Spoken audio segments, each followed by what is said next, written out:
தாயின் ஏக்கம். திருக்குறள் மூலம் சேனலை நீங்கள் நிறையா பார்த்தீங்கன்னா,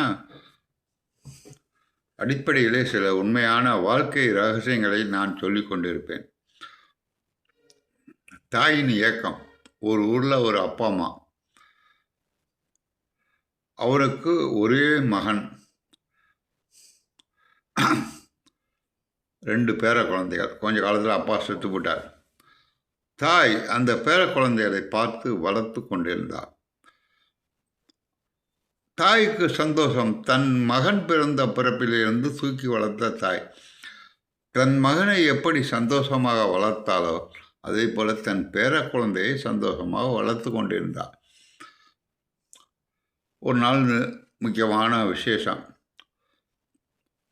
அம்மா, நாங்கள் 2 பேரும் ஒரு ஃபங்க்ஷனுக்கு போகிறோம், வர லேட்டாகும், பீரோவில் காசு இருக்குது எடுத்துக்க, சில்லில் காசு இருக்குது, இந்த ஹோட்டல் கடைக்காரன்ட்ட எவன்கிட்ட சொன்னாலும் உனக்கு சாப்பாடு கொடுத்துருவோம், சாப்பிடு, நாங்கள் வர முன்ன பின்ன ஆகும், லேட் ஆகும், எங்களுக்காக வெயிட் பண்ணாதன்னு மகன் சொல்லிட்டு போயிட்டான்.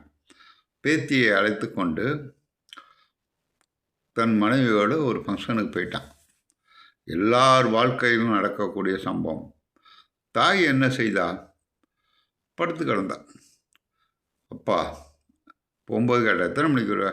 அம்மா நான் 6 மணிக்கு போகிறேன், 8 மணி இல்லை 9 மணிக்கு வந்துடுவோம்மான்ட்டு போயிட்டான். 9 மணி ஆகிவிட்டது, பயலை காணும். அவளுடைய கஷ்டம்ல என்ன, சாப்பாடு அவளுக்கு பிரச்சனை இல்லை. எத்தனையோ பசி பட்னி நாற்று நடவு நட்டு கூலி வேலை செய்து தன் மகனை காப்பாற்றியவர். அதே போல் தன் பேர குழந்தைகளுக்கு அறிவு சார்ந்த விஷயங்களை, பழைய பாட்டி அல்லவா, நிலாசோரெல்லாம் ஊட்டி கொடுத்து வளர்த்து கொண்டிருந்தவர். அவளுக்கு தற்போது பேத்திகளை பேரப்பிள்ளைகளை பார்க்காமல் இருக்க முடியவில்லை. புலம்பிக் கொண்டு இருந்தா. 8 மணிக்கு பக்கத்துக்கு போனான். என் பையனுக்கு ஒரு ஃபோன் பண்ணுங்க, எப்போ வருவான்னு கேளுங்க. ஃபோன் பண்ணேன். என்னம்மா பிரச்சனை? சாப்பாடு பிரச்சனை இல்லைப்பா, எப்போ வரும்? 9 மணிக்கு வந்துடும்மா. சரிம்மா, ஃபோனை வச்சுட்டேன். அடுத்து 10 மணி ஆச்சு, 10:30 ஆச்சு, 11 ஆச்சு, திருப்பி பண்ணுறேன். அப்பா எப்போ வரும்? ஏம்மா சாப்பாட்டுக்கு காசு எல்லாம் கொடுக்கணும், ஏன் படுத்துங்க வேண்டிய, ஏன் டார்ச்சர் பண்ணுற அப்படின்னா. சரி ஃபோனை வச்சுட்டேன். நிம்மதியாக படுக்க முடியவில்லை. ஏனெனில் பேத்தியின் பாசம் அவள் படுத்து தூங்கி கொண்டிருவாள். 12 மணிக்கு வந்தான் பாசம்.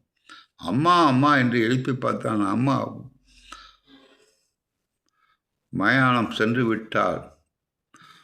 இதிலிருந்து அடிப்படையில் உணர்வு உங்களுக்கு புரிகிறது. வாழ்க்கையில் உணர்வு சார்ந்த விஷயம்தான் முக்கியம், பணம் காசு முக்கியம்.